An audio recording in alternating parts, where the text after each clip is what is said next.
Hola amigos de Nación.com, me encuentro con Kevin Reyes, conocido en el mundo artístico como Soul2. Vamos a tener una conversación, una entrevista y conocer un poquito más de los aspectos de la vida de él que no mucha gente conoce. Soul, muchísimas gracias por venir. Un gusto estar aquí, muchas gracias a usted, amiga allá atrás. Un gusto estar aquí, la verdad. Muchísimas gracias.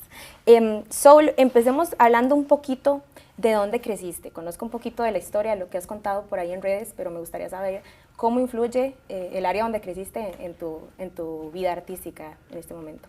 De hecho, bueno, yo crecí en Barrio Cuba.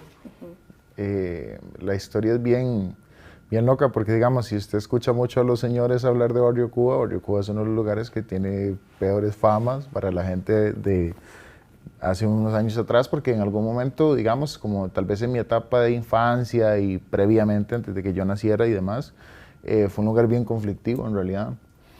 Entonces creo que digamos, a partir de ahí nace mucho como tal vez mi curiosidad por el barrio, por el lugar, ¿me entiende? Como mis influencias del lugar en que uno se cría, y claramente porque muchos de esos conflictos los traía desde casa, por mi papá. Digamos, mi papá tuvo una historia de crimen, toda una vida de crimen, y de hecho, entonces siempre como que había eso, siempre estuvo eso En tu vida. en mi vida, digamos, de alguna manera. Entonces fue como con lo que me crié, básicamente, ¿me entiende? Era ¿cómo le puedo llamar a eso? Como un entorno que solo cuando usted sale de él se da cuenta de lo hostil, de lo fuerte y de lo traumante que puede ser, pero viviendo dentro de él era como, pues, lo de todos los días, ¿no? Hasta que ya uno lo nota en otras realidades, como, uy, mano, esto sí es... Pero sí. ¿Cómo tomas el camino de la música en lugar de otros caminos que probablemente vos conociste personas que decidieron tomar otro camino, ¿verdad? Por este entorno tan conflictivo que me Sí, mencionas? por supuesto. Yo considero que, digamos, a pesar de que en el barrio, en los lugares conflictivos, en los lugares en los que uno ha crecido, perderse es tan fácil, yo siento que realmente la gente que lo vive en carne propia no quiere perderse en esas realidades, ¿verdad? Yo no le podría decir a usted que la música fue como que, no sé, muchas veces uno escucha documentales de artistas y cosas así, y la familia o la gente dice, es que desde niño cantaba, desde muy pequeño la gente le decía que cantara, o sí, esa nunca fue mi realidad. Y yo no le podría decir a usted que en algún momento de mi vida yo decía, ma, yo quiero ser cantante, yo quiero ser artista, yo quiero ser músico, no, porque, o sea, más bien la realidad de nosotros era totalmente otra, ¿verdad? La música fue llegando como de una manera muy especial porque fue poco a poco. Fue como cuando uno se enamora de algo, ¿verdad? O de alguien inclusive, ¿verdad? No es una situación que pasa de la noche a la mañana, sino como que poco a poco se va formando algo y cuando usted se da cuenta está envuelto en una situación. Y así fue con la música, digamos. Realmente a mí me gustaba mucho el graffiti, era lo que me gustaba. Como que esto de ver mi nombre en muchas partes, pero que al final del día nadie supiera quién soy, era interesante para mí, la verdad. No le voy a decir que me gustaba el graffiti desde un aspecto artístico, porque sería una mentira, o que me gustaban los murales, o que no. A mí me gustaba rayar paredes, eso era lo que me gustaba Ok. hacer, y poner mi nombre en todas las partes que pudiera, pero realmente nadie sabía mi nombre. Tu nombre artístico. Ajá, Ok. que era Soul, digamos. Ah, solo Soul, ¿verdad? Ajá, y tenía un amigo con el que pintaba que falleció y por él me agregué el tú. ¿Y por qué? ¿A él le decían así o qué? Porque el nombre de él traía un tú. Ah, ok. Entonces yo dije, bueno, le voy a agregar a mi nombre y lo voy a llevar conmigo. Ok. Y entonces fue como que una cosa llevó a la otra. Un día me topo con una amistad que fue mi amistad de infancia, Fofo, que hasta el día de hoy es amigo mío. Y recuerdo que como que empecé a hacer freestyle en la casa de él. Ahí como que éramos dos personas queriendo nada más expresar algo. ¿Qué edad tenías en ese entonces? Eso fue, para ver, tenía como 14, 15 años tal Ok. vez. Y como que una cosa me llevó a la otra. Fofo, de hecho, fue la primera persona que me regaló un cuaderno y me dijo, "Ma, escriba". pero yo sí le decía como, no, es que yo no siento que quiera escribir. O sea, para mí inclusive lo que era grabar una canción, grabar algo, era algo que yo no estaba dentro de mis planes. Yo nada más quería como poner un instrumental, expresar lo que estaba sintiendo en ese momento, pasarla bien y eso era todo. Y a partir de ahí fue que empecé a escribir. Cuando me di cuenta empecé a grabar y ahí empezó. Ahí empezó realmente la historia. Pero inclusive yo recuerdo, así una de las anécdotas más locas, yo recuerdo estar en una cabina a punto de grabar mi primera canción y yo diciendo como, ¿qué estoy haciendo aquí? Porque, o sea, mentira que fue algo que yo dije, ay, lo amo y voy a dar mi vida por esto de la noche a la mañana, ¿no? La realidad fue otra. Y te llegó para siempre, porque en eso te ves a futuro también. Sí. Sí, no es algo que esperaría que se termine nunca, la verdad. Qué bonito. Contanos, Soul, la historia detrás de 50 años, una de tus canciones más populares, 50, diría yo, ¿verdad? Sí. Que corea a todo el mundo en tus conciertos súper fuerte. Wow. Qué bonita pregunta, la verdad. Qué bonita pregunta porque en la mayoría de veces que uno tiene una entrevista, a pesar de que todas me gustan, no hay preguntas tan profundas, la verdad. Le agradezco. Eso es muy profesional de su parte. Muchas gracias. 50 años, el nombre viene de varios contextos. El principal, esa es la condena que le dieron a mi papá. 50 años de condena. ¿Cuántos años tenías vos cuando pasó eso? Yo tenía 8 años. Muy pequeño. Sí, cuando a mi papá le dieron 50 años de condena. Yo trato como en la canción de hablar de muchas cosas de mi vida, pero si yo tuviera que describir la canción en una frase, sería como, es la música del hijo de un preso, ¿me entiendes? Así es como yo lo veo. O sea, la música de alguien que es papá y alguien que quiere demostrar un mensaje diferente porque puede ser mi realidad y puede sonar una realidad muy difícil, pero también es la realidad de mucha gente y no todo el mundo se identifica con esa realidad. Tal vez mucha gente piensa que nosotros los raperos odiamos al reggaetón o odiamos a otros géneros por... No es eso, es simplemente que no nos identifica porque no está hablando de nuestra realidad.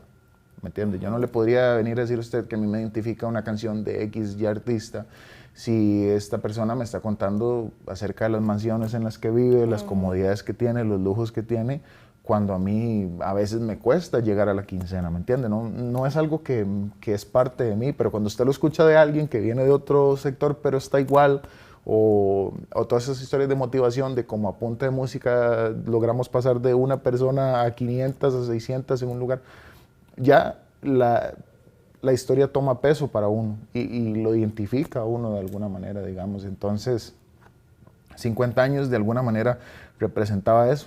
A mi papá le dicen pana, así es como le dicen a mi papá. Por eso es que la canción... Ajá, y digamos, es como un doble contexto, porque yo no digo pana, yo digo panas descontando 50 años en prisión, pero yo nunca cuento, hasta el último coro, es que yo cambio la frase y digo mi tata descontando 50 años en prisión.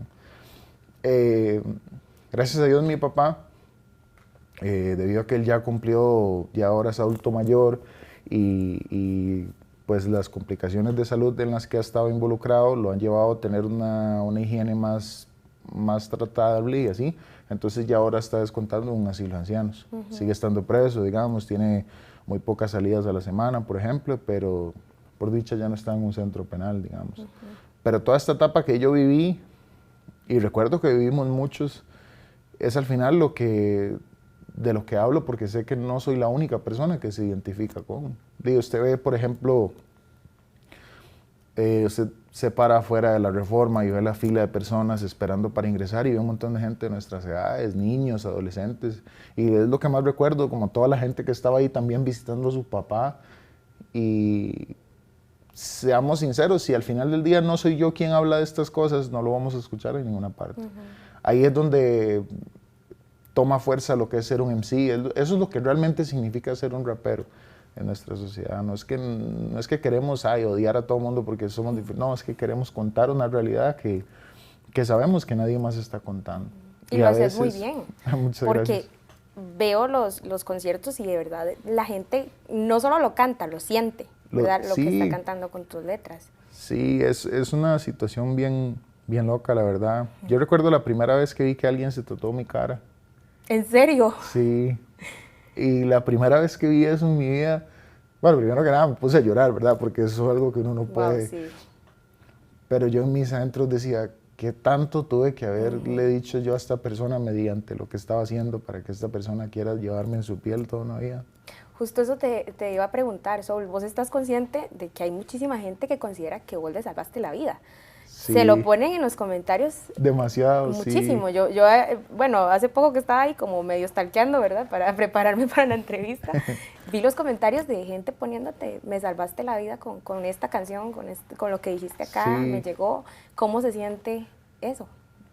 Pues vieras que es algo que me impactó de buenas a primeras, porque, bueno, mi mamá es testigo de la cantidad de veces que desde niño yo atenté contra mi vida. De verdad. Y pasar de haber atentado contra mi vida a contarlo en una canción, a que alguien me viniera a decir que quiso atentar contra su vida, pero lo salvó mi canción, ¿me entiendes? Wow, sí. Y a veces uno escribe, ¿sabe? A veces uno escribe y está escribiendo lo que piensa, lo que vive, lo que vivió, lo que le duele, lo que le hace feliz, sin tan siquiera darse cuenta de que eso va a trascender, va a llegar a alguien y le va a hacer influir, ya sea positivo o negativamente, para una decisión. Eso nunca esperé que me sucediera, la verdad. O sea, si le soy sincero, esa es de las cosas que más feliz me hacen en la vida. Como, ese es mi Grammy, podría decir yo.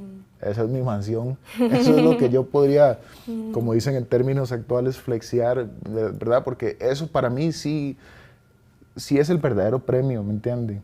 Poder hablar de una realidad, hasta inclusive desde la ignorancia, ¿me entiende? Porque venimos del barrio, somos diferentes. No tenemos la misma educación, entre nosotros nos tratamos pésimamente mal, posiblemente, ¿verdad?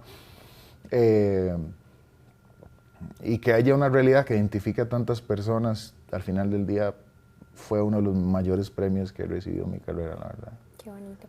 Vos mencionabas también, bueno, supongo que es así y te quiero preguntar eso, lo que pasó con tu papá, ¿vos consideras que influyó para la persona que sos hoy en día, que incluso inspira a los demás? Sí, sí, podría decirlo que de alguna manera, creo que todo lo que vino después de eso también, ¿verdad? Porque mi papá, bueno, antes de caer preso, él se fue de la casa. Entonces esa ruptura, como esa relación, ese formato, esas cosas que sucedieron a partir de ahí, ya luego pasar porque digo, obviamente, ¿verdad? Si mi papá tuvo 50 años de condena no fue por nada, ¿verdad? Entonces vivíamos una realidad totalmente diferente, éramos personas súper acomodadas, y pasar de eso a que no haya comida, a que corten la luz, que corten el agua. En el momento en el que pasa lo de tu papá, pasa Ajá, todo eso. exacto. Y todas estas realidades a la vez, el ir al psicólogo ya era como cosa frecuente, ya mi mamá mal, yo mal. ¿Tenés hermanos?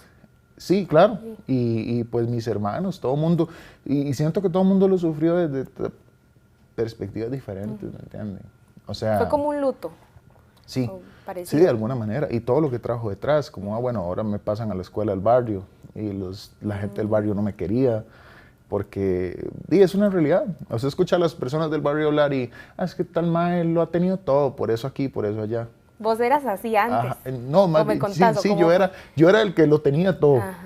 Entonces era el que odiaba. Hasta en escuela privada y todo. Ajá, entonces, ¿sí? ¿qué pasó? Que luego de ahí pasaron una realidad en donde estábamos a un mismo nivel, pero ellos me seguían viendo desde el otro nivel, Ajá. desde el otro lugar donde yo estaba. Pues recibí todo eso. Y poco a poco el bullying, no sé, bueno, lo que ahora llaman bullying, en ese momento era nada más ir a clases, ¿verdad? Una realidad pasó a la otra. Vinieron los golpes, desprecios, un montón de situaciones que viví. De compañeros. De compañeros, sí. Y ¿Te la escuela, pegaban? claro, y la escuela migró al colegio y el colegio fue peor hasta que hubo un momento donde yo ya no pude más. O sea, ya ahí fue cuando ya no pude más. O sea, si usted escucha a mi mamá hablar, ella posiblemente le va a decir, bueno, Kevin se escapaba del colegio, pero era para venir a la casa. O sea, no era como No que me querías escapaba estar. para ir a otro lado, no sé, para lo que tal vez cualquier persona a esas edades hubiera hecho. Que vicios, que no sé. Era escaparme para volver a mi zona segura, la verdad. Porque sí era una situación complicada, ¿sabe? Y yo creo que eso, de alguna manera, empezó a forjar esa manera de ser en mí. Y muchas cosas de eso no le voy a negar, las ha sanado mi música, ¿me entiende? Porque es como, no sé, a ver, voy a contar algo, pero voy a tratar de no llorar porque No, legal pero aquí se vale. es denso, pero a veces me pasa, por ejemplo, no sé, llega alguien y me dice, vea, y tiene mi nombre tatuado. Y en mi cabeza se empieza a reproducir ese momento en el que estoy en un colegio, encerrado en un baño y hay 5 más pegándome y yo digo, más, ¿cómo? ¿Qué? O sea, ¿cómo pasé de una realidad a la otra? ¿Me entiendes? Ahí es donde yo digo que la vida es bonita y que uno debería preocuparse demasiado por perseguir lo que sueña, lo que anhela y dejar de preocuparse por cumplir todas las expectativas de todas las personas a su alrededor. Mi mamá fue una persona que ella se preocupaba mucho, claramente, porque hey, siento que yo tengo muchas cosas de mi papá y que me parezco a mi papá, evidentemente, ¿verdad? Obvio. Entonces ella entre sus preocupaciones posiblemente era que yo nunca me desviara e hizo hasta lo imposible. Y hasta el día que viví, hasta el último día que yo viví en la casa de mi mamá, me apoyó mucho, la verdad. Fue la única persona de la que yo realmente recibí un apoyo, un cariño. Realmente antes de hacer música yo nunca supe lo que fue eso, ¿me entiende? Como que alguien me quisiera, que alguien me valorara, que... No. El primer amor que yo conozco real después de mi mamá es mi primera hija. O sea, siempre fue ¿Cuántas así. tenés? 2, Dos hijas. 2 niñas, sí. Tus ojos, me imagino que Sí, son. sí. La verdad es que sí. Qué Entonces bonito. sí, o sea, y yo creo que como a partir de todas esas cosas que uno vive, y es que eso es lo bonito, volviendo al tema que estábamos hablando hace un rato, eso es lo bonito del rap, que a diferencia de otros géneros, te permite hablar de todo, puedes hablar de Es todo lo que vos expresarse en querés. Sí, su... es contar lo que usted quiera, Sí. está bien, no va a dejar de ser rap por eso, ¿me entiende? Como perdón, no va a dejar de ser música porque vos estás contando otra cosa, o Ok. porque no estás hablando de lo que todo mundo... Lo que está de moda. Ajá, También, ¿verdad? correcto. Kevin, ¿cómo salís cómo le podríamos llamar, depresión que tuviste en el cole, que me Por contás supuesto. que incluso intentaste atentar contra tu vida? ¿Cómo Claro. logras salir de ahí? Yo creo que fue la música, al final del día. Y fue poco a poco, o sea, como que fue un proceso en el que yo decía, bueno, estoy encontrando algo donde me siento bien, estoy encontrando algo que me hace feliz, algo y sobre todo, o sea, de hecho recuerdo en este último concierto que tuvimos hace como una semana, como que yo le dije algo a la gente que de verdad, y tal vez la gente le llegó y estaba ahí súper feliz, pero tiene un contexto mucho más largo del que yo les hablé, pero yo le dije a la gente, gracias porque el apoyo que ustedes me han brindado en este proceso y todas estas cosas me hacen sentir que valgo algo. Eso fue lo que la música hizo por mí, como hacerme sentir que valía algo. Y vengo de una realidad en la que mi papá está preso, se destruye la familia, vivíamos un montón de situaciones, cosas que tal vez nunca he contado, pero he sabido lo que es que alguien se pare en la puerta de mi casa a atentar contra la vida mía y la de mi mamá. Y está mi mamá ahí de testigo que perfectamente podría contar esa realidad. Entonces vengo de todas estas situaciones, llego a la escuela, todos esos desprecios, malos tratos, en el colegio se transforman en golpes. Básicamente, desde ahí yo empiezo a hacerme la idea de que yo no valgo nada, de que yo no soy nadie, de que no importo en esta sociedad, de que soy una persona más en el mundo, deseando que nada más Dios se acuerde de mí. Y me pasó de todo. O sea, yo recuerdo que yo con 14, inclusive 13 años, ni tan siquiera creía en Dios. O sea, yo era como, no, o sea, todo mal. Por todo lo que Vine nada más viviste. a pagar quién sabe qué cosa. Era lo que yo pensaba realmente.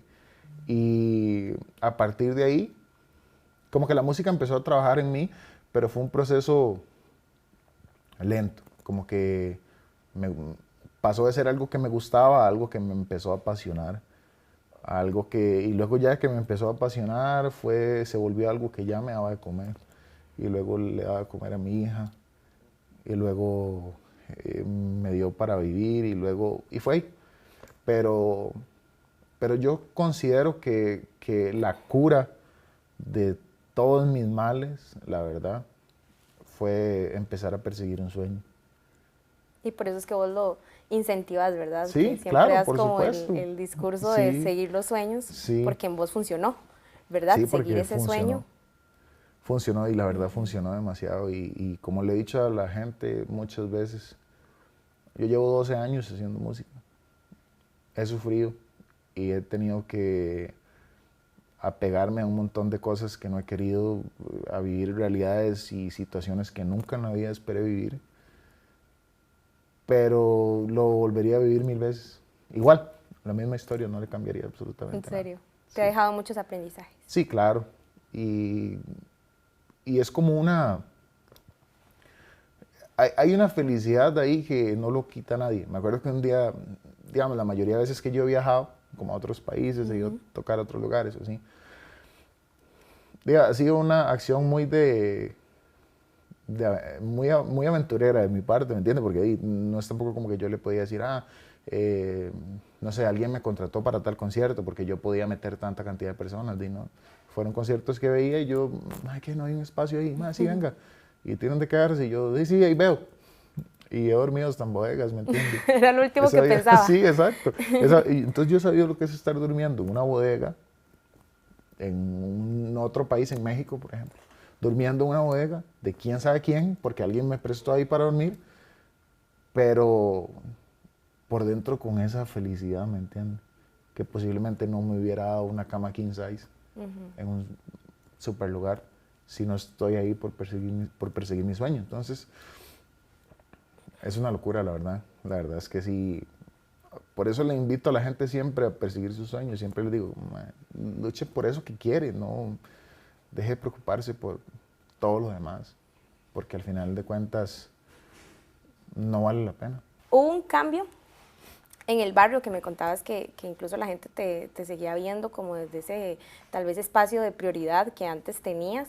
Después de que empiezas a hacer música, ¿hubo un cambio? ¿Cuándo es que se da ese cambio tal vez con el barrio, que te llevas mejor con ellos? Vieras que fue muy loco porque como que se voltearon los papeles y luego se volvieron a voltear. O sea, como que primero pasó toda esta etapa, ya luego todo estaba bien. Como que teníamos varios amigos en el barrio y así y nos llevábamos bien y todo el mundo se llevaba bien, por lo menos dentro del barrio. Nos llevamos bien, todo estaba funcionando bien. Pero justamente después de ahí, cuando empecé a hacer música, como que todo se mantenía igual, pero cuando ya la música empezó a lograr algo, o por lo menos algo significativo, sí aparecieron muchos enemigos nuevamente.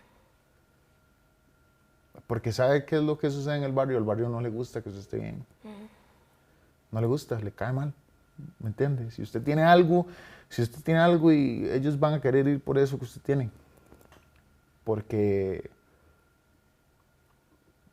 la miseria, la pobreza, la necesidad traen la envidia, traen lo malo. Entonces, me pasó de todo. O sea, yo, digamos, en algún momento de mi vida, en alguna etapa, tuve en la música también muchos enemigos, gente que buscó de 1001 maneras botar todo lo que yo había construido. Y yo supe lo que fue que gente que, no sé, que me faltara el respeto, me difamara, como le quieran llamar en canciones, me tirara canciones, las fuera a grabar a mi barrio. Y que mis amigos de infancia salieran en esos videos, con esa gente, apoyando eso. Supe lo que fue vivirlo desde ese punto de vista. Entonces, digamos, ahorita podría decir que hay como un amor-odio. Hay mucha gente que me quiere mucho, pero hay mucha gente que me odia. De hecho, una vez un maíz que me dijo como, es que ma, usted, la típica, ¿verdad? Es como usted juega chusma, la frase de nosotros, ¿verdad? Usted juega chusma. Y es como, ma, o sea, si usted realmente se sentara a escuchar una canción antes de hablar, porque yo estoy contando la otra realidad. Le estoy haciendo ver a la gente que realmente existen los sueños. Hay gente que me ha llegado a decir a mi madre, vieras que yo trabajaba en un búnker, andaba con no sé quién y no sé quién, y ya andaba metido en este mundo y estaba haciendo esto, y luego vi que usted estaba haciendo música y que se podía, entonces dejé todo eso y ahora estoy haciendo música. Qué bonito. Y esa es como la energía a veces, pero sí, yo diría que ahorita puede haber como tal vez un amor-odio. Yo sé que hay mucha gente que no le gusta, pero también lo entiendo. O sea, lo entiendo. En algún momento cuando esas personas se dediquen a lograr sus cosas y a llegar a donde quieren estar, se van a dar cuenta de que eso es parte del proceso. Porque yo también odié personas. Yo también hablé mal de personas. Yo también dije cosas que no debía porque alguien más tenía eso que yo quería. Y en mi cabeza yo pensé que tal vez esa persona estaba siendo privilegiada cuando en realidad nada más estaba haciendo lo que yo no, que era trabajar por sus cosas. ¿Cómo fue cuando saliste, que me decís que saliste del barrio? Pues en realidad, digamos, todo empezó a cambiar luego del 2021. A finales del 2021 ya dejé de vivir con mi mamá y empecé a vivir solo y demás. Bueno, el primer mes fue duro porque viví con Martín, que en paz descanse. Martín fue mi manager durante muchos años, falleció este año. Y Siento Martín, mucho. gracias. Y Martín, pues, vivía, yo soy grande y Martín era grande y los dos dormíamos en una cama individual. O sea, No. estábamos y estuve viviendo con Martín como más de un mes y ya luego conseguimos ya una casa en lo que nos acomodamos y todo. Y ya nos fuimos a vivir a una casa, ya vivimos varias gente y así, y a partir de ese momento como que también muchas cosas empezaron a cambiar en mí, tanto positiva como negativamente, ¿verdad? Claramente, porque ya no era lo mismo vivir en casa de mamá, con las reglas de mamá, y, y así fue. Por dicha nunca me he desviado de mi camino, he pasado por etapas de depresión, de pobreza, abundancia, locura, pero nunca he dejado el objetivo, que es hacer música al final de cuentas. Entonces todo ha fluido bastante bien, digamos, desde que salí más que nada de la casa de mi mamá, digamos, que era como mi zona de confort, claramente. Siempre había comida, siempre había cosas. Claro. Ya luego salgo de la casa de mi mamá y ya la realidad es otra. Sí. Yo a veces molesto a mi hermano, como que yo le digo, porque mi hermano vive con mi mamá, entonces yo lo molesto a veces, le digo, madre, usted no sabe lo que se siente levantarse en la mañana y dice uno, uy, madre, se fue la luz, uy, madre, se me olvidó pagar el recibo. Y la luz cortada y uno llamando para que se conecte. O sea, ya vivir solo son otros 100 pesos, como decimos nosotros, ¿verdad? Pero sí. ¿Cómo te cambia la vida cuando te convertís en papá? ¿Cuántos años tenías? La primera vez que fui, bueno, cuando me convertí en papá fue a los 21. Ok. Y la verdad, hubo muchos cambios en muchas cosas, pero ni tan siquiera los llegué a entender de momento, como que las cosas ya se dieron en el proceso.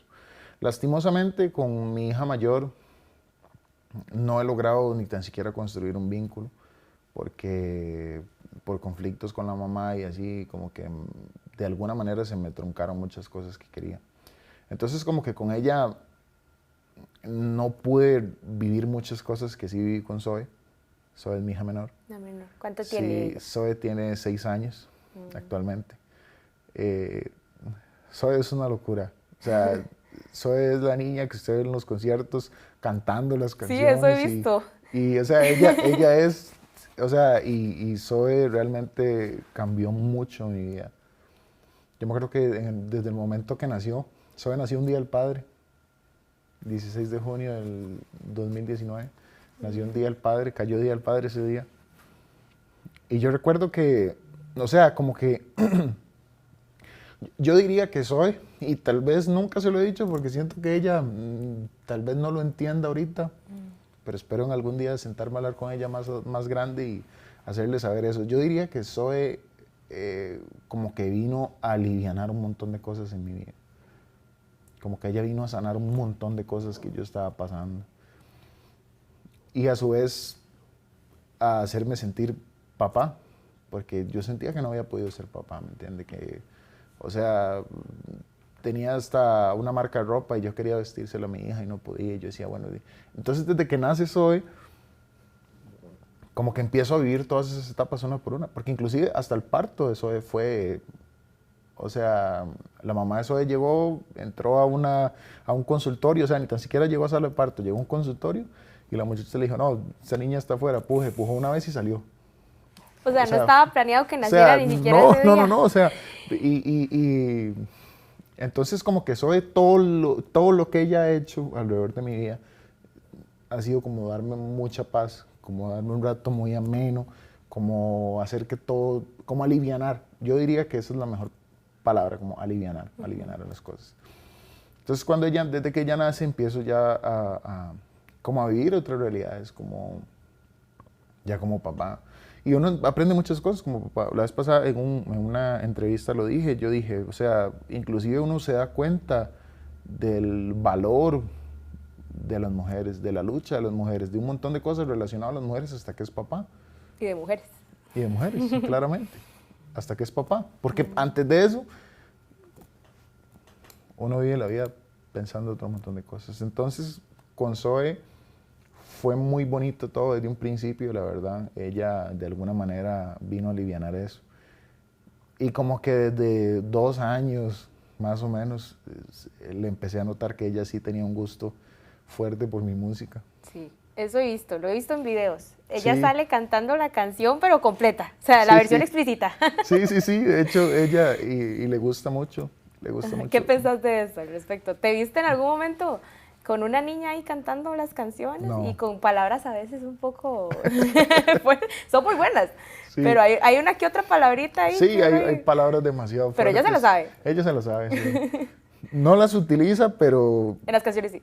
en las canciones sí. No, y me gusta que sea así porque una de las realidades más difíciles en las que uno crece, y yo creo que a todos nos ha pasado, es como ese día que uno dice, uy, mis papás no eran lo que yo pensaba que eran. Y es como una de las primeras heridas que uno tiene en la vida como ser humano. Como, uy, pero, o sea, mi mamá no es la persona que yo pensaba, o mi papá no parece la persona que yo pensaba. Y entonces yo siempre he querido que Zoe me vea como lo que soy, ¿me entiende?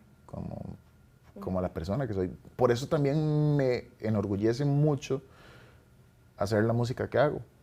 Porque yo digo, puede ser explícita, por supuesto, pero no estoy cantando estupideces, no estoy cantando cosas que no he vivido, cosas que son mentira, cosas que, ¿me entiende? No vienen al caso.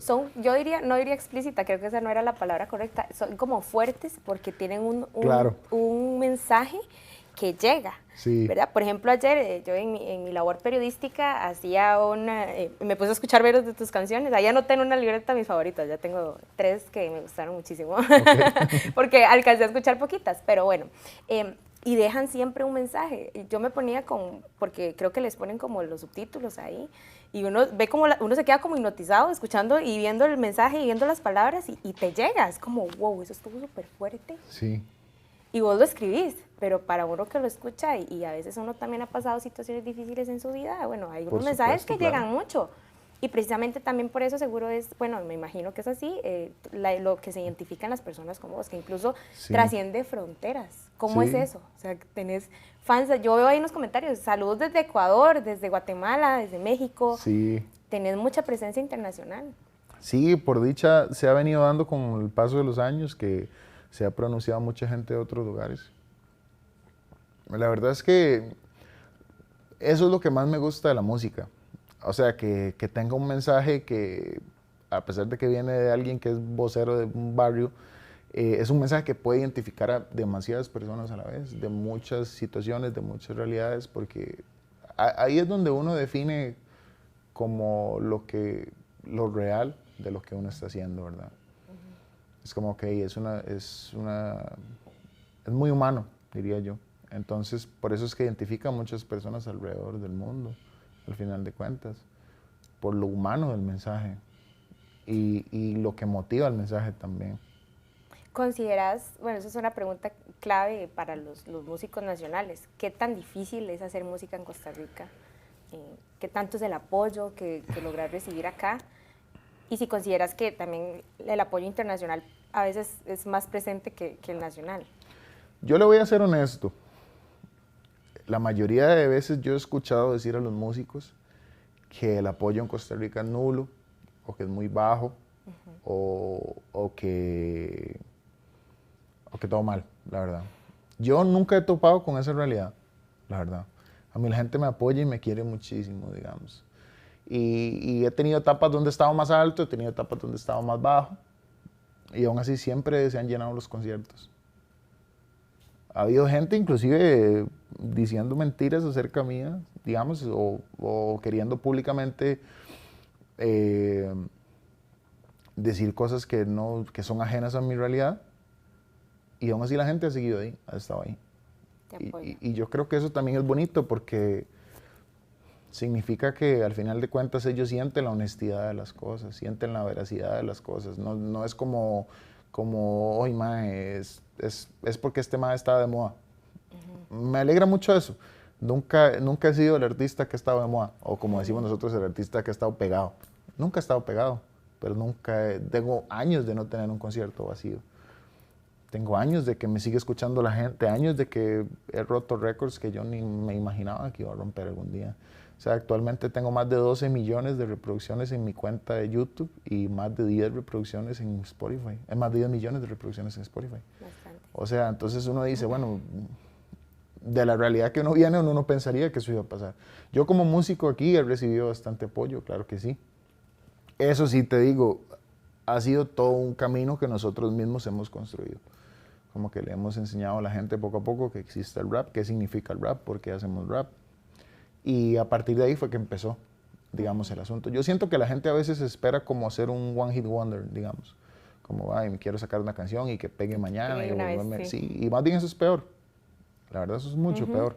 El éxito de la noche a la mañana es peor porque de la noche a la mañana se va. Lo que como agua viene, como agua corre, ¿verdad? Obviamente, todo. Entonces, por eso yo prefiero las cosas así. Prefiero que todo sea poco a poco, pero sentir que estoy construyendo esa casa, por así decirlo, con una base sólida. A construirla de cristal en 2 o 3 días para que a la primera pedrada alguien me la bote. Entonces, esa es mi manera de pensar, diría yo. Yo siento que la música aquí funciona, la verdad. Bueno, a mí me funciona. Yo no paso hambre, yo pago mi casa, ¿me entiende? Pero, o sea, llevarlo ahí es una tarea complicada. Pero al final del día solo hay 2 opciones. O es usted el que toma esa tarea o esa tarea no la va a tomar nadie más.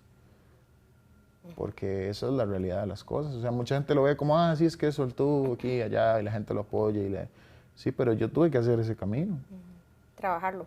Justo te iba a preguntar, ¿cómo fue que empezaste en la música? Porque vos sabes un montón de composición, de producción. Sí. Te he visto con ¿cómo es que se llama? MPC. MPC, que es una tablita, digo yo, ¿verdad? Sí. Hablando desde la ignorancia, que se hace música ahí, vos los tiempos súper bien. ¿Cómo fue que empezaste y aprendiste todo eso?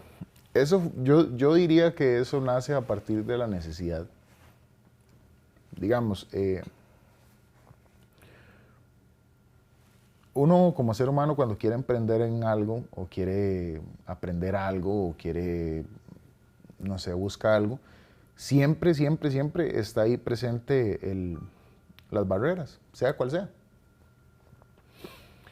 En ese momento de mi vida, las barreras para yo seguir avanzando en la música era que casi no había beatmakers aquí y los beatmakers que tal vez podían haber no me podían dar un trabajo como el que yo quería. Beatmakers es... Las personas que hacen los instrumentales. Okay. En español. Las personas que hacen los instrumentales sobre los que uno canta. Okay. Entonces, casi no había aquí. Y los que habían eran muy pocos y tal vez cobraban dineros que yo no podía pagar o tal vez tenían una idea de los instrumentales totalmente diferente. Porque claramente, o sea, yo he estudiado esta cultura. Yo me he dedicado a estudiar esta cultura. Yo le he dicho a la gente eso. Yo le he dicho a la gente muchas veces, la gente a veces me dice, Soul, ¿por qué usted siente que sus shows son aquí y son allá? Y yo les digo, porque yo lo he estudiado. Y estudiar un show no es simplemente, voy a ponerme a ver un show de, no sé, de tal artista de que escucho porque hace rap. No, o sea, me he dedicado a ver un show de Adele. ¿De verdad? Claro, porque de eso se trata, aprender. Okay. Entonces digo, ¿qué puedo aprender yo de Adele? Okay. Porque uno a veces es ignorante y piensa que usted no puede aprender de los demás. Pero a veces está viendo a alguien, como dicen, arruinando las cosas, usted aprende cómo no arruinar las cosas muchas veces. Sí, sí. Entonces me he dedicado a eso, como muchas de mis etapas ha sido eso, como no, quiero aprenderlo de verdad, quiero aprender a hacer esto. Entonces, así fue con los instrumentales, con la producción musical en general, fue como un aprendizaje que llegó poco a poco porque yo quería aprenderlo. Entonces recuerdo que teníamos en mi casa una laptop, una computadora viejísima. Imagínense que tenía 512 de RAM, o sea, no tenía ni una giga de RAM. Esa computadora usted le daba clic derecho para borrar un archivo y duraba 30 segundos abriendo la lista. Pero aprendí ahí. Puse FL Studio, bueno, me lo puso un amigo mío, Meiji Wanda, que ya falleció también. Y él me puso FL Studio, empecé ahí, ya luego me di cuenta de todo esto de las máquinas, de las cajas de ritmos, pero claramente costearme una caja de ritmos de este tipo era imposible. Mi primera caja de ritmos análoga yo me la compré en el 2023. Porque previo a eso, sí, son caras, porque previo a eso de gastar $1,000, $1,500 en una máquina era imposible. Sí. Entonces, empecé ahí, un proceso me fue llevando al otro, empecé a estudiar la música desde otros puntos, como desde los discos de vinilo. Tengo una colección de discos de vinilo actualmente. Tengo como 3,000 discos. ¿Qué? Sí. Güey. Y tengo una colección de discos de vinilo, una colección de cassettes. Ay, qué bonito. Entonces traté como de estudiar la música desde otros lugares, porque digamos, no es lo mismo, a ver, posiblemente yo tenga un disco de Seid y usted puede buscar a Seid en Spotify y escuchar Seid en Spotify, pero no es lo mismo escuchar a Seid en un vinilo y como leerlo, no sé, si trae un libro el vinilo, por ejemplo, y leer el libro y ver los compositores, o tal vez hasta los mismos artistas ponían por ahí una frase, algo, ¿verdad? Es como una manera diferente de, como de disfrutar la música, entonces a partir de ese momento las cosas empezaron a cambiar, como que empecé a darme cuenta de lo importante que era trascender en el proyecto, ¿me entiendes? Vos a veces abrís un disco de vinilo y dice, no sé, escrito ahí con lapicero, para mi amada hija, felices 15 años, 1978. Y uno dice, uy, ma, ¿esta vara qué? O sea, ¿por manos de quién pasó? ¿Qué hay aquí? Sí. Hay miles de historias, es como una pila de sueños en donde uno estudia para aprender a hacer los suyos. Entonces, al final de cuentas, eso fue lo que pasó con la música. O sea, empecé ahí estudiándola. ¿Y solito? Solo. O sea, vos aprendiste a usar ese MPC solo. Ajá, solo, sí. ¿De verdad? Sí. Wow. Sí, yo digo que la herramienta, al final la herramienta que tuve más a mano es la que tenemos actualmente todos, que es el Internet. Ahí aparece absolutamente todo, ¿verdad? Wow. Entonces, yo considero que por ahí puede ir. Qué bonito eso, qué inspirador, porque, bueno, mucha loco, gente sí. Gasta mucho dinero en cursos, ¿verdad? Sí. Y vos sos como más empírico. Sí, de alguna manera, porque me tocó. Tal vez si hubiera tenido, es más, yo creo que si yo hubiera tenido dinero para un curso, para la mejor máquina, para lo mejor todo, ni tan siquiera estuviera haciendo música ahorita. Porque lo que hace que uno se enamore de las cosas no son los resultados, es el proceso. Entonces vivir en esa situación de, uy, me estoy aprendiendo y, bueno, este beat ya estaba bien, o, uy, ya hice un beat lo suficientemente bueno para poder hacerle una canción, hice un álbum, hice otro álbum, y en este álbum me produje todo y me grabé todo, yo hice. Entonces es como ese proceso, ¿me entiende? Como pasar de un lugar a otro es lo que lo enamora a uno, a diferencia de tal vez de una persona que tiene todo hoy, digamos. Hay gente con suficientemente dinero para que su primer canción sea con su artista favorito, porque le puede pagar un featuring, porque con el mejor productor, porque puede costear el mejor productor, el mejor video, etc. Entonces, ya llegar hasta ahí no es lo mismo que llegar a puro pulmón, al final de cuentas, porque usted no lo siente igual. No, es como, bueno, entonces, ¿qué sudé? ¿Qué hice para tener esto? Así es. Ok. Kevin, hay muchas canciones en las que hablas de desamor también. Ajá. ¿Eso va con tu vida personal también? ¿Te inspiras de un poco de tu historia también en ese aspecto? ¿O? Sí, de alguna manera, de alguna manera. Como que yo siento, si le soy muy sincero, siento que, por ejemplo, en el amor no me ha ido tan bien. Ya sea por mí, por la otra persona, por lo que sea. Siento que no me ha ido tan bien, entonces me gusta mucho como contar esas historias. Porque uno piensa que no, pero son las historias de todo mundo también. Sí, claro. Entonces es como, ok, viví este tipo de situaciones, me hicieron sentir de esta manera, entonces voy a contarlos a ver a quién más le llega. Y he notado que le llega un montón de gente. Sí, sí, claro. Sí, tanto como las historias de amor también que uno canta en las canciones, ¿verdad? Me gusta, son temas que me gusta tocar en las canciones, como lo bueno, lo malo, ¿verdad? Creo que de eso se trata la vida, La vida necesita todo lo bueno y todo lo malo para funcionar. ¿Cuánto puedes durar escribiendo una canción? Porque es complicado, o sea, esas canciones que escribí son muy complicadas porque Depende, es súper diferente. o sea, depende.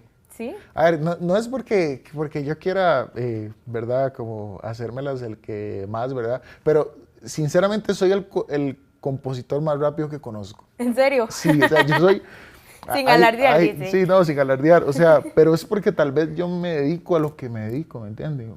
Me pasó tengo una anécdota muy, muy curiosa y es que el año pasado, a principios del año pasado, me invitaron a un camp de producción, digamos, como a hacer un álbum con una gente que se llama Rich Vagos de México. Rich Vagos es, como decirlo, el sello más prestigiado de México actualmente, de rap. Y ellos me invitaron a hacer un camp con ellos. Y me acuerdo que en un momento, digamos, si usted escucha el camp, en la mayoría de canciones que salgo yo, abro yo. Pero abro yo porque yo escribí primero, terminé y fui y grabé de una vez. Entonces, más de una vez quedé primero porque yo lo escribí primero y saqué la canción primero. ¿Por qué? Porque muchas veces, no sé, por ejemplo, ellos estaban en el país de ellos. Estaban a un Uber o un avión de la casa de ellos, pero estaban cerca al final del día. En el país de ellos, moviéndose por las calles que ellos conocen, con gente que ellos conocen, con gente hablando su jerga, con gente siendo como ellos. Y estaba yo por otro lado, que de hecho el día que estaba ahí ya llevaba varios días en México, ya llevaba como 20 días en México. Y me acuerdo que me llama Zoe, así por videollamada, y estoy hablando con ella y la madre estaba llore y llore, papá, ¿cuándo vas a venir? No sé qué, y que esto y que el otro. Y yo volví a ver a los madres ahí al fondo, fumando y tomando y riéndose, pasándola bien al final del día. Y en mi cabeza yo decía, madre, yo soy el único que tiene todo para perder aquí. No puedo jugar, no puedo jugar. Al final yo soy el único que tiene todo para perder. No puedo jugar aquí. Wow. No vine a jugar, tengo que venir a hacer algo, a hacerlo valer, porque al final de cuentas estoy hasta de cierta manera trayéndome arrastradas a otras personas detrás mío. Tengo que hacer que valga. Entonces, escribiendo una canción podría durar, es relativo. O sea, le digo que podría escribir una canción en 15 minutos, la verdad, ¿Qué? así. Pero también hay canciones en las que he tardado meses, o años, porque escribí 2, 3 cositas y se quedó ahí. Y vine la otra semana, agregué otras 2, cambié una anterior y así he ido. Depende como mucho de la canción en realidad. Y depende también del sentimiento que uno quiere darle a la canción, porque también eso influye mucho a la hora de grabar. Como qué sentimiento quiere darle uno. Hay una canción de mi disco Forever, que realmente es el álbum que más le recomendaría escuchar. Es algo muy profundo y muy diferente. Y hay una canción de ese álbum que se llama Los Ojos de Zoe. Es una canción de Zoe, ¿verdad? Y toda la canción lleva, por así decirlo, como un doble tempo, como que va un poco más rápido el juego de palabras. Y yo cuando grabé esa canción, yo decía, yo tengo que grabar esta canción toda en una toma. Toda, decía yo, eso tiene que quedar todo grabado en una toma porque yo quiero que se conserve el sentimiento. Entonces esa canción está grabada toda en una toma. Wow. Hay canciones que uno dice, no, voy a ir al suave, voy a grabar aquí un versito, luego voy al otro. O sea, lo bonito de la música, lo más bonito de la música y lo que más me gusta de ser músico y lo que más me gusta de mi vida siendo músico es que no hay reglas. Aquí usted hace las cosas como Vos quiere. sos tu jefe. Sí. Técnicamente. Técnicamente, soy mi jefe. Kevin, ¿qué le dirías al Kevin del cole? Uy, qué duro. ¿Qué le diría? A ver. Que lo tuvieras acá al frente. Uy, qué duro. ¿Qué le diría? Le diría que sí vale algo. Eso es lo que le diría. Como a veces yo veo como cosas de mi pasado, como mis primeras canciones. Hay un álbum, creo que fue mi tercer álbum, para ese momento todavía tenía como 19 años, cuando hice mi tercer álbum. Es que también intensito yo, ¿verdad? y ese álbum se llama Afro Soul. Y justamente en ese álbum, a veces yo, en mi vida actual, me siento a escuchar ese álbum que salió hace 9, 8 años. Y yo puedo ver ese Kevin y yo digo, o sea, tal vez ha pasado tanto tiempo y han pasado tantas cosas, que inclusive cuando usted ve su versión del pasado, se siente que son dos personas diferentes. Claro, Como, sí, "Oh". sí. Pero yo veo ese Soul o ese Kevin y yo lo veo y yo digo, este man tenía eso ahí. Le veo como el alma, como me imagino esa fuerza del alma como en llamas, ¿me entiende? Como que yo veo, yo digo, man, qué valentía, qué fuerza la de este man para seguir ahí. Porque ahorita podría decir que es más fácil, ¿por qué no seguir ahí? Me da de comer, estoy bien, hay conciertos, hay gente apoyando, hay gente que me escucha, hay mensajes todos los días, hay cosas bonitas todos los días pasa algo bonito, ¿me entiende? Sí. Entonces, como que constantemente hay recompensas, aunque uno no las ve siempre, pero las hay. Por ejemplo, no sé, venir aquí a La Nación a contar cómo salí adelante con mi música de barrio, es una realidad totalmente diferente, ¿me entiendes? Entrar a un edificio como estos, con toda la cara tatuada, con esta apariencia, y, o sea, es una realidad totalmente distinta, ¿me entiendes? Y esas son las partes que yo considero bonitas. El montarme a un avión y uno decir, madre, que... Y luego llegar al barrio a hablar con las mismas personas y que la gente le diga, ¿y qué se siente montarse en un avión? Y uno dice, uy, madre, sí, ¿qué se siente?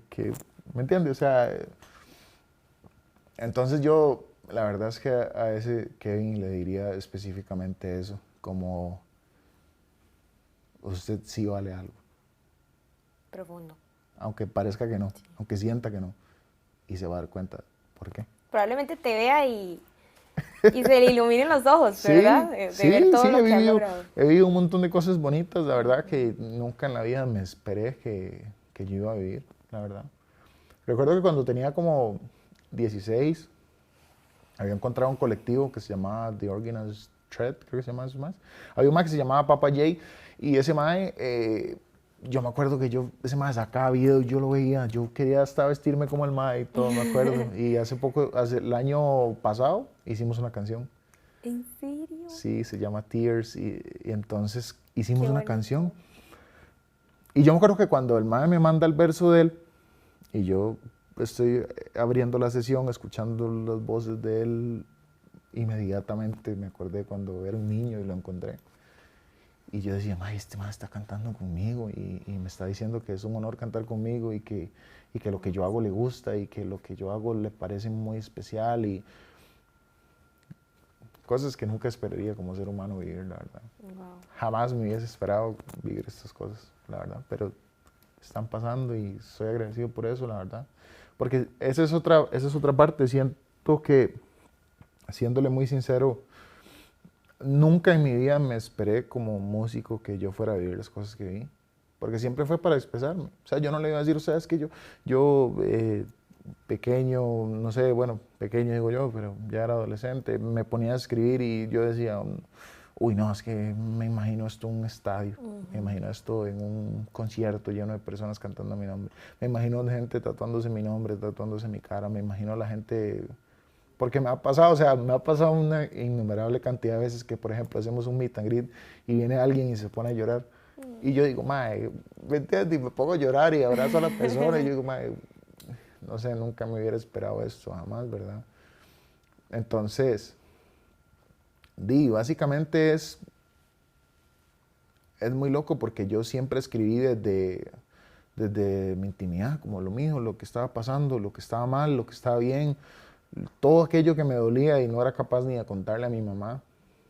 Y que eso me llevara a este lugar me parece impresionante y la verdad estoy muy agradecido con eso. Ese collar me llama la atención. Ajá. ¿Quién está en ese collar? En ese collar está un amigo mío, Oscar se llamaba. Oscar fue una persona que yo lo considero como un alivianador de todo lo que fue el colegio. Como la etapa del colegio fue dura, pero Oscar fue de las pocas personas que me extendió su mano, su amistad y estuvo ahí. No sé si Oscar supo en algún momento que yo hacía música, la verdad.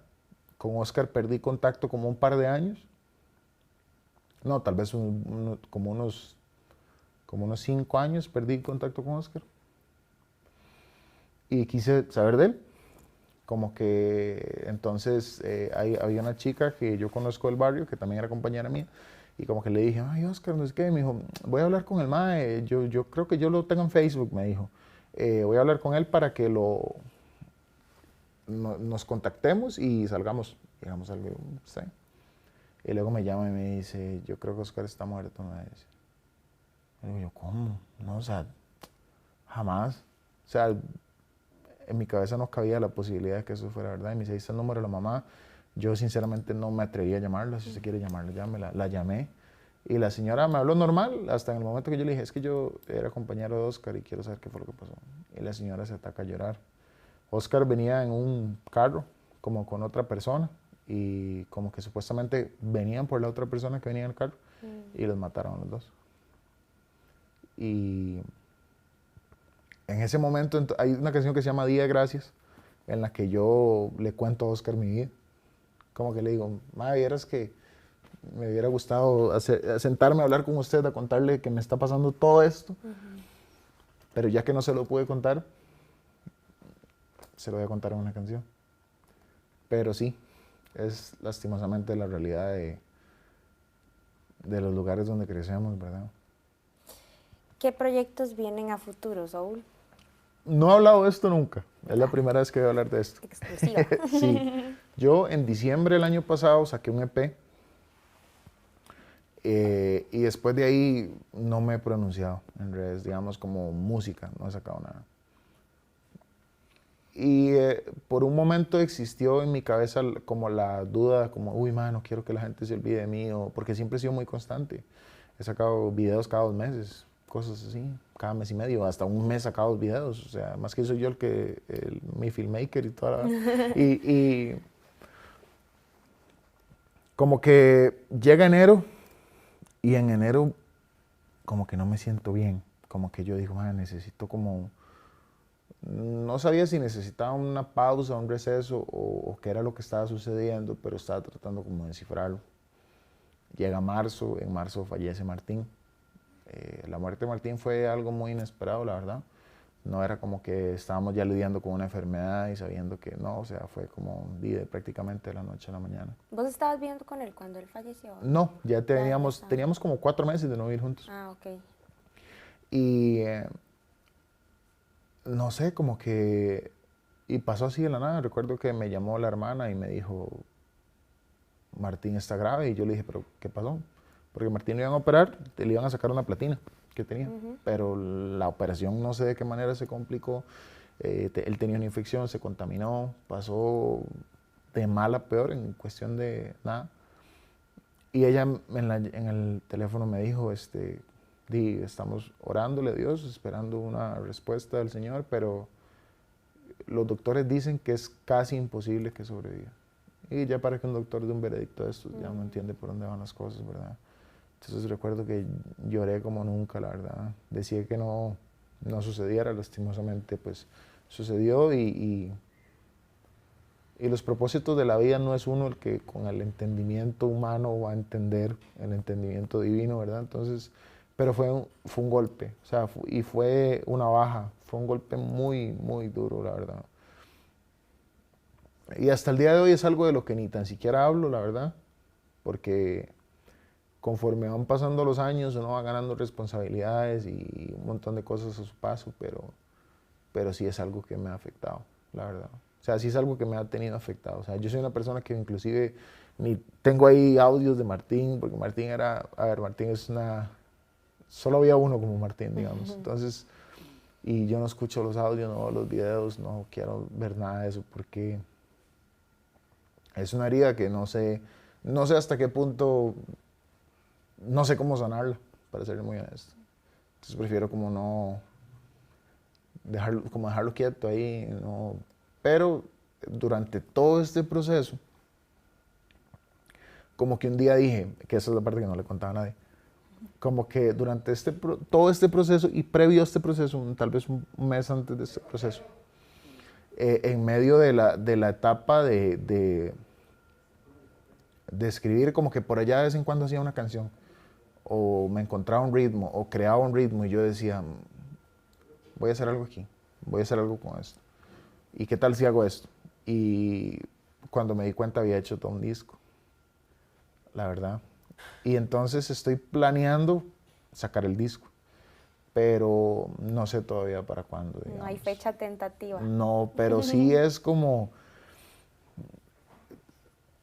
Siento que el álbum, si tuviera que describirlo de una manera, diría que es como el álbum que a mí me hubiese gustado escuchar de Soldú todos estos años, pero que Soldú estaba también ocupado haciendo cosas para todos, como para que se identificara todo tipo de persona y funcionara para todas partes.